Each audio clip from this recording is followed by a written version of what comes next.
So, today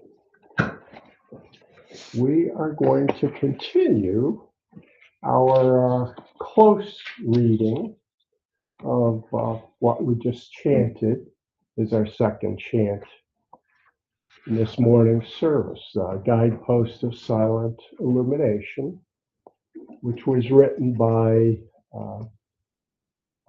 the abbot of Tiantong Monastery in the 12th century, Hongzhou. And Tiantong is important for our lineage because that's where Dogen settled, found his teacher. At that time, the abbot of Tiantong, whose name was Ru Jing. So Hongzhou's teachings on silent illumination, we can hear echoes of it in Dogen's teachings about the essential nature of Zazen and why Zazen was seen as being the foundation of the practice. So we've been looking at that and have gotten almost halfway through. So we've covered the first, 15 lines. And we're going to start in today with line 16, which is the line that reads, "Through the gate, the self emerges, and the branches bear fruit." So this line is really, in essence, and I think it's important we see it this way, it's describing the practice of silent illumination. What does that practice look like, feel like? The self emerges and the branches bear fruit.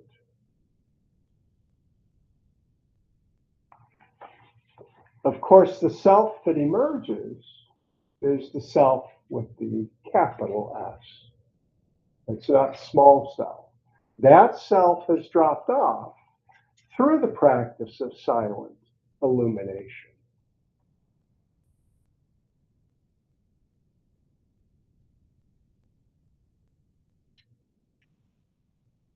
So the gate is, I think, best seen as being our own causes and conditions, our limited views, our normal small self. So that's the gate we're going through, because that's the gate, really the only gate we can go through on this spiritual journey, is where we are at, right here and now, with all our stuff. Through that gate, the self emerges, our true nature. So this, it's important to see, is a different way of viewing it than what typically where we're trying to go on a journey that will ultimately lead us to this. This is what Zen would refer to as that sudden awakening. The gate is right here where you are, whatever the causes and conditions are. It could be all kinds of crap that all of a sudden has been dumped on you. Or it could be, to look back at Thursday's talk, it could be the Buddha before he was the Buddha, near death. So the causes and conditions that he was going through, that was his gate. And the young girl who helped resuscitate him kind of nudged him on through that gate so he could continue the journey in this lifetime.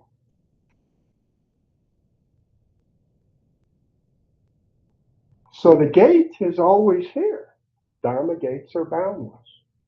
So it's kind of a rich way of viewing these Dharma gates.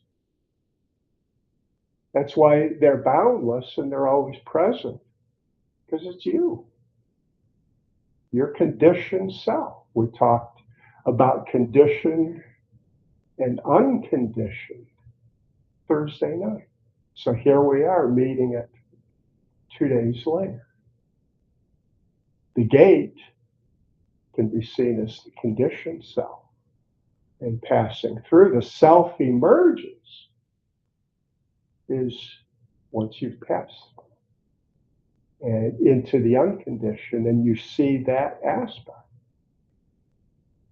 The conditioned self is still there.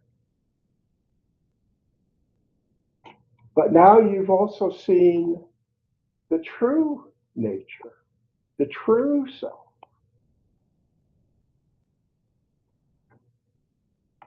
And everything changes. Yeah. Actually, yeah, here it is. I brought a quote that I wanted to introduce here as kind of a way of showing what this unconditioned self looks like, and just giving one example of how it gets released. This is a quote from Friedrich Schiller, 19th century German, many things, poet, philosopher, playwright, I mean, you name it. Very important figure in the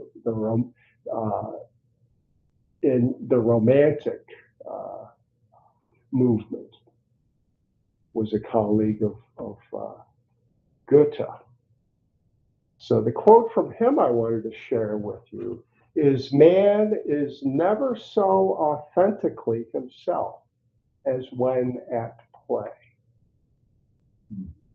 Play, and how that intersects with the conditioned self. Because play is just being in the moment. Kind of like silent illumination or Zazen. Totally immersed in the moment. And that's when we become authentically ourselves, the self that emerges through the gate. So we enter into play with all our crap. But then it's a gate that we can emerge. So I thought that was a powerful statement. And as often happens, so I'm throwing some thoughts down for a talk, something else all of a sudden pops up. Damn, that nails. Thankfully, those things are always happening. Otherwise, I don't know what I'd have. I'd have to really work hard at putting these things together. But they just appear. So I'm very grateful for that. So branches bearing fruit, of course, is just pointing to our activities when we are awakened. Or from the standpoint of what I just shared, when we're playing. And there is a sense in which we can see practice, even though it's so damn serious, and it is. But it should also have that sense of playfulness. If it loses that, then I think it really loses a key quality that has to be there when we're practicing. That it's both really serious but playful. So we can be really serious about our play. Just it's still about the play. It's not about competition or a winner and a loser and all that stuff that gets our conditioned self sadly gets involved in the play, and all of a sudden brings all the crap of our conditioned self and imposes it on what began as just play. So these branches bearing fruit is nothing more nor less than just our everyday activities, but when we're awakened. So it could be the same activity, when we have work practice here every other month. I should tell Susan we need it more often. It's not enough. But, we can, and of course, more broadly speaking, I'm talking about anytime we're doing a chore. Chore itself as a word kind of tells you how we view it. It's a damn chore. I don't want to do it. So we enter with that mindset, and of course, we don't enjoy it. We think the reason we don't enjoy it is because of what we're doing. No, it's what we bring to it. That's all on us. It's our conditioned being, conditioned to see it as a chore. But with practice, we could do that same thing, like when we're here doing work practice, and actually view it as kind of like the singing and dancing that Hakuin talks about in the Song of Soto Zen. We could sing and dance our way through work practice. We could hold the singing and dancing to an internal singing. Although once in a while it might be fun to go ahead and give full physical expression. So that's line 16. Through the gate, our conditioned self, the true self emerges, and the branches bear fruit, our activities. And they will bear fruit. It sounds like a Chauncey Gardner line there. Also harkening back to Thursday night, bearing fruit. The gardening metaphors. So let's move on to the next line, line 17. Only silence is the supreme speech. Only illumination, the universal response. So here we get silence and illumination brought together. This is, after all, the guidepost of silent illumination. So it's giving us kind of, you might say, the relationship between the two, silence and illumination. And this is gonna become an important theme here. So the silence, only silence is the supreme speech. So as we're all, I think, pretty well aware, a deep spiritual understanding of necessity goes beyond words, hence the reference to silence. We have to go beyond words. When we do that, we're talking about going into silence.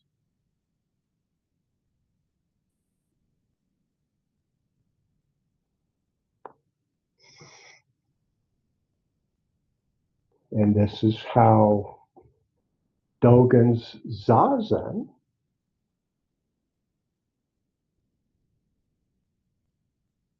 plays out in terms of our practice, to enter into the silence of Zazen, where words, also known as thoughts, are let go. So we let go of the noise. It still comes up, but we find that we can actually let it go. We can return to silence.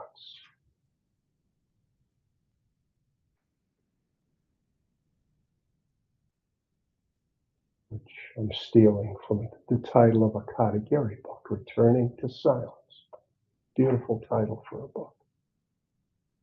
And that's kind of what Zazen is. We're returning to silence by letting words, thoughts go. Come back to silence. Silent illumination.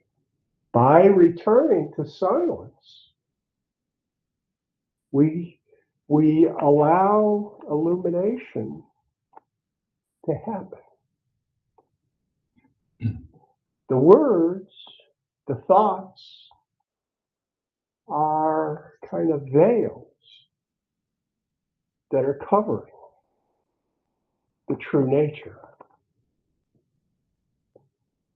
So with silence as the supreme speech, a nice paradox here. Only illumination, the universal response.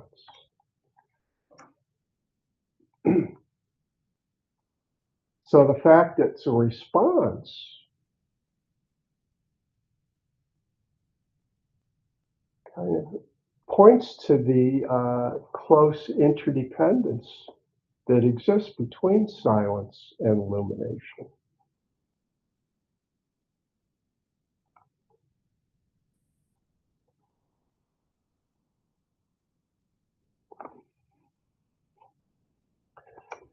And it's important to see as well that this silence does not conflict with activity.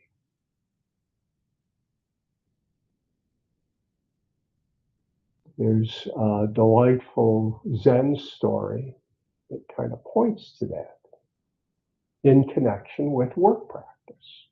And it involves Dongshan's teacher, Yunyan. Yunyan had a brother, may have just been a Dharma brother, or could have been also both a Dharma brother and a biological brother.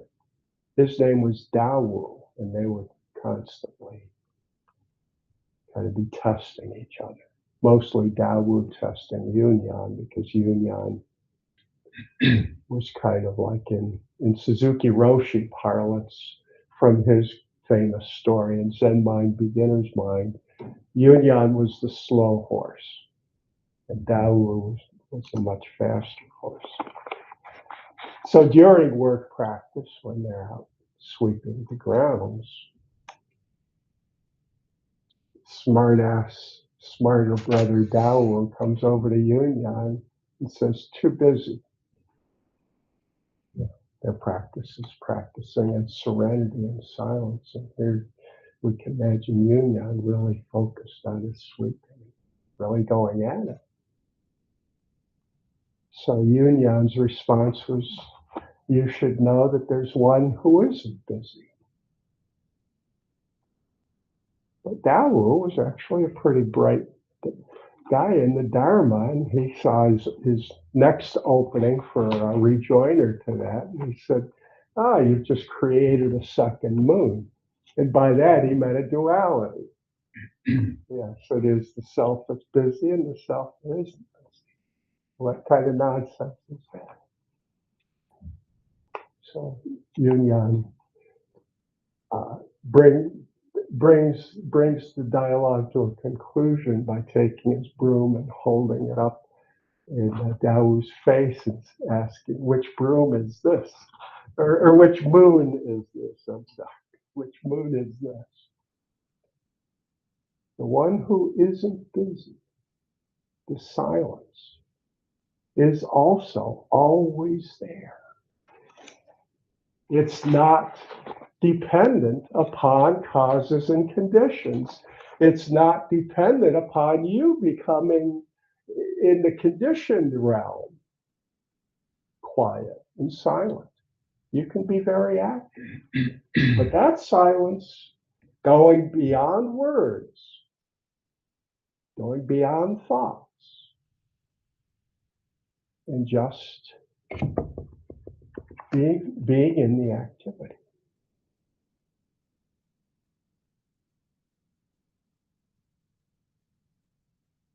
Sometimes when I'm, to put it in the context of practice, formal practice, sometimes when I'm chanting, I enjoy really kind of losing self in the chanting, which is easy to do. And in that, just kind of feeling the flow and a sense of being in the flow. So with something like the Heart Sutra that's been memorized, I think that's a little bit easier because the words are just coming forth and you just let them come forth. And there's that sense of no self involved. It's coming, it's coming. But I found that even, I tried that as we were chanting Guidepost of Silent Illumination. I'll confess, even though I'm teaching it, I haven't memorized it. So I read it like everybody else when we're including it in our service. But, by letting go, I'm kind of appreciating that I can just scan the words and they elicit the response. And just kind of still letting go of self with hardly any involvement at all, catching phrases and just reading phrases and they come forth and there's all of a sudden a flow that's almost like the Heart Sutra, which is kind of like the silence that I'm speaking about. So there are no thoughts involved. I'm losing myself in the chant, and there's nothing else. I'm playing. I'm just immersed in the activity, not evaluating it or anything, just playing.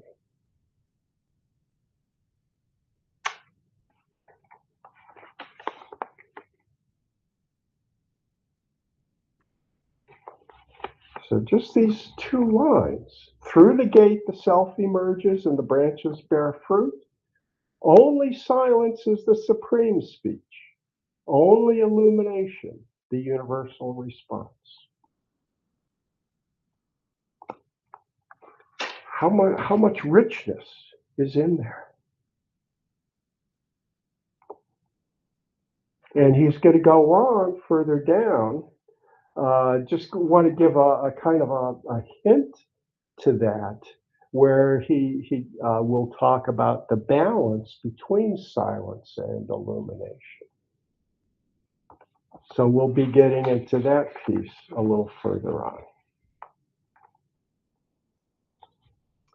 But I wanted to get a few more lines covered, but these were the two that I wanted to spend the most time on because I thought it'd be time very well spent.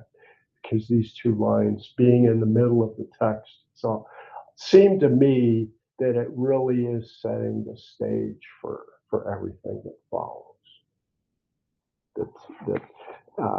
That if you really get these two lines, that in and of itself could be a pretty good understanding of Guidepost of Silent Illumination. Jeff? Could you expound a little more on what illumination is? Yeah. Actually, I think the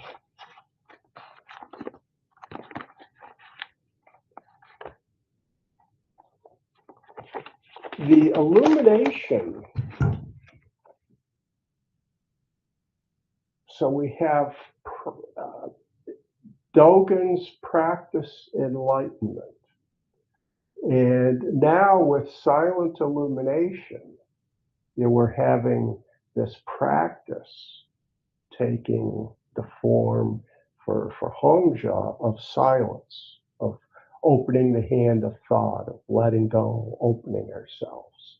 And so the illumination then, why that becomes the universal response, is because of the way things now appear in the past, we were seeing them in their conditioned nature through the eyes of small self before we passed through the gate. And to be to try and describe it in detail, which is our conditioned mind kind of following along after us, saying, not letting us move into this realm. It's saying, no, I want a conditioned explanation here. You tell me what this is. What is illumination?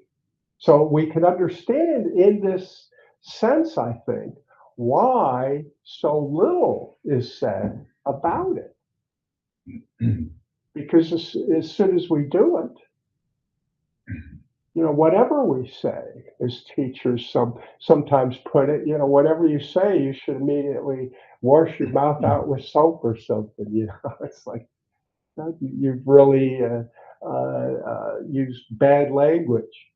Bad language in the sense of trying to use language to describe something that can't be described. And that's about all that can be said. But the practice is what takes us to that. And the branches do bear fruit.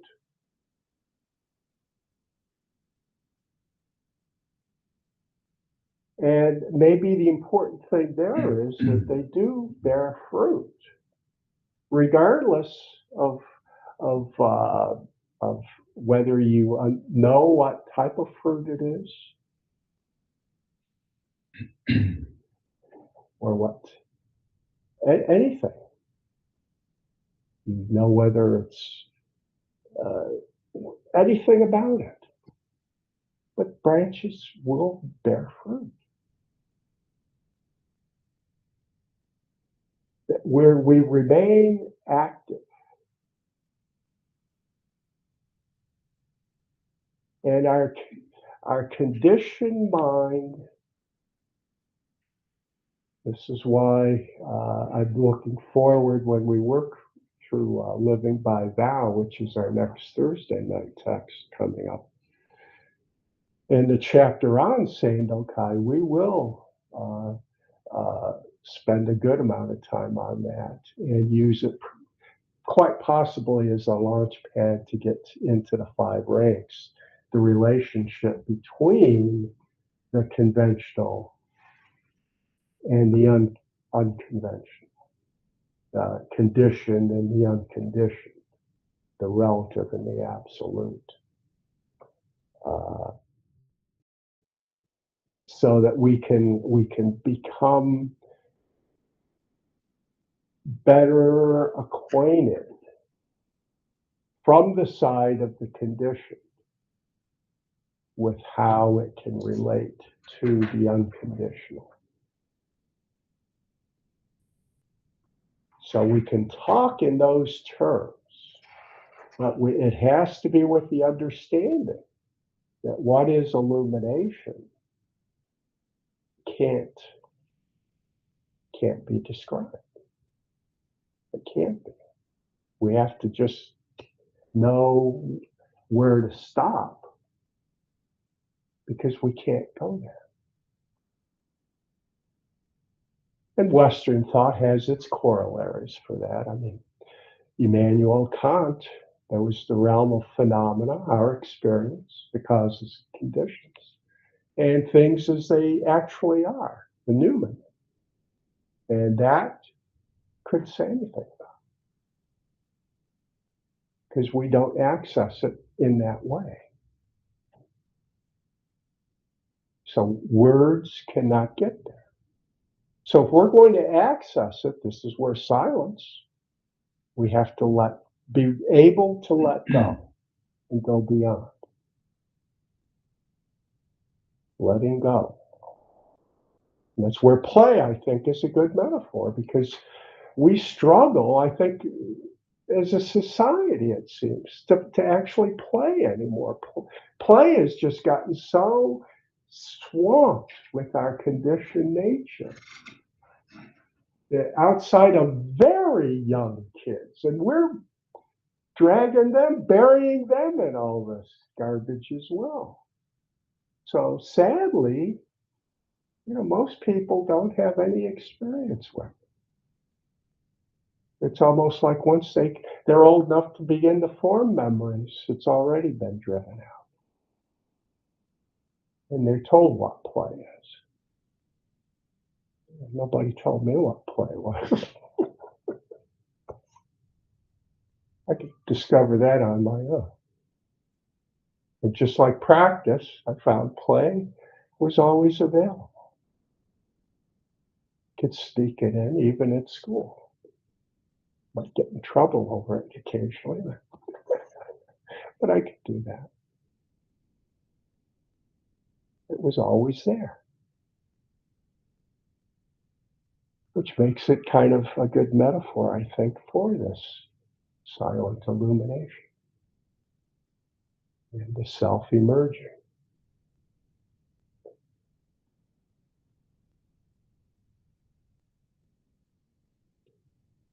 Kimberly. So the guidepost to silent illumination is, in context, did Hongsha write those as sort of instructions to actual sitting meditation? I don't know through comments made how he viewed it, but in terms of my own interpretation of it would have encompassed that, but not been limited to that, so that it would have actually applied to all the aspects of practice.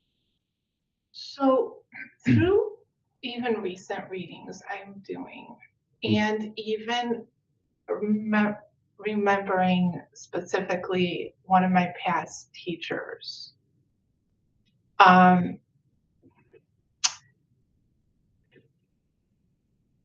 there is this sense, I find a lot of paradox in a lot of these teachings, like they very much contradict each other. Yeah.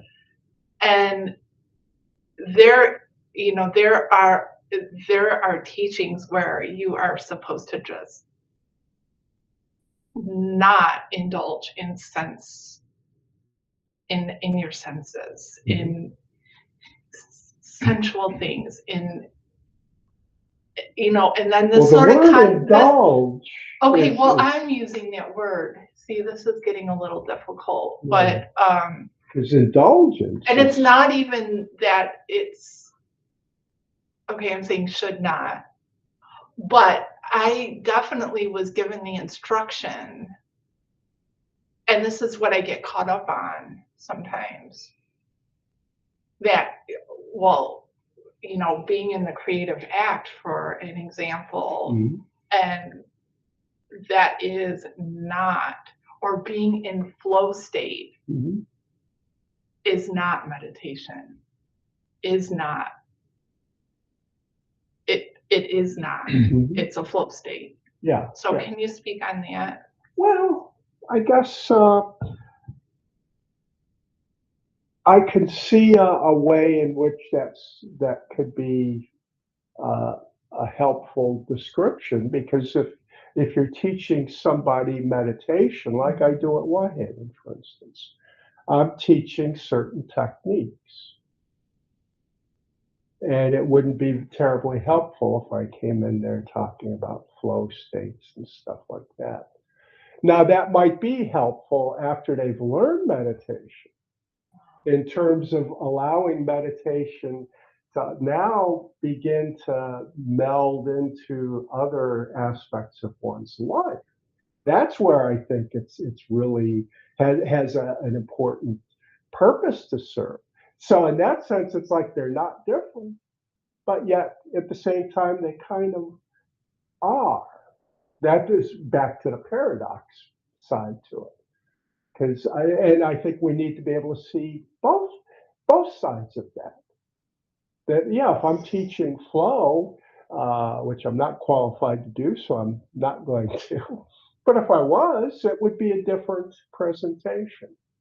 And if I'm going to teach meditation, yeah, and I could see where a teacher would perhaps have cause to lay it out that way. Then that's a whole different routine about posture and breath and so on, and awareness, attentiveness, the whole package of what is meditation, the nuts and the bolts of it. But I certainly, with the guys at Whitehaven, when I have a group that everybody's been doing this for quite a stretch of time, several months plus, then I'll bring in things like flow. I'll use sports analogies and things like that because it's helpful. And I do see it in its aspect of being one. So both different and one. So thanks for the question. It's a great way to kind of introduce again and again and again this notion of how things can be one and yet separate. That they're not at odds with each other. We have to see the truth of both of them.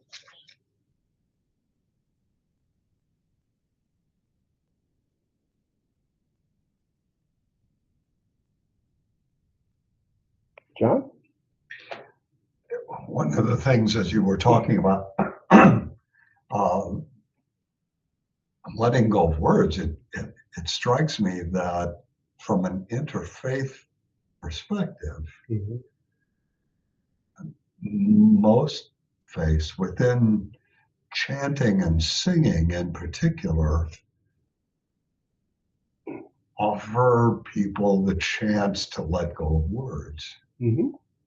You know, when I was in the seminary and everything was in Latin or Greek, Right. but I knew enough Latin or Greek to know what they meant. But that, and oftentimes as you would be chanting or singing these things, you weren't thinking about the words, you were experiencing that from that large perspective of everyone chanting at one time. Yeah. And I think that's something that carries over to most religions. Yeah. Yeah, no, I think. I don't think I ever looked at it that way before, but I think it's the same basic idea.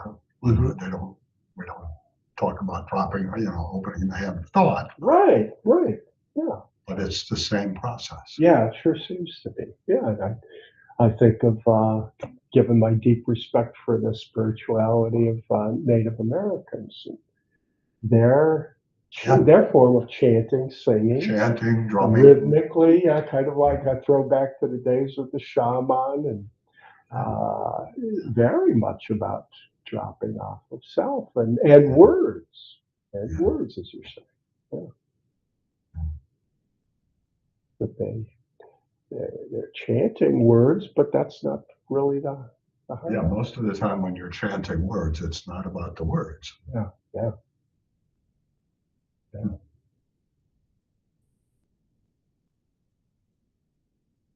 So jazz, that phenomenon, led to what became called scat singing. They dropped the words. That's letting the words go. I knew we'd get there somehow. Yes. Yeah, scatting. For sure. Yeah. Of course, jazz has it nailed. This is how you go about doing that. We could turn the Heart Sutra into that, a scat rendition of the Heart Sutra. That'll put us on the Dharma map. We'll do a video of that. There you go. We'll probably make a lead story in Tricycle.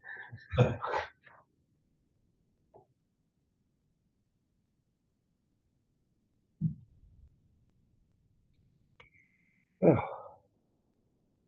Anything else?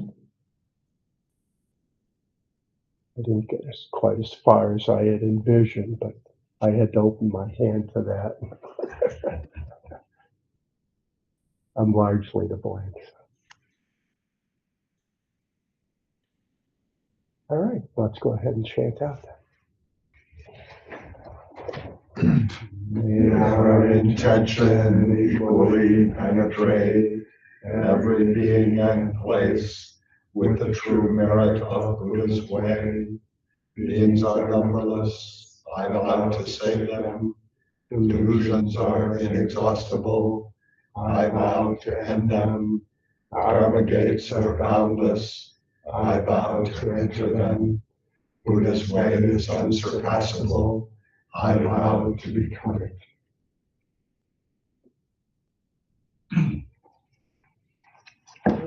Thanks for joining us this morning, and hope you enjoy the rest of your weekend. All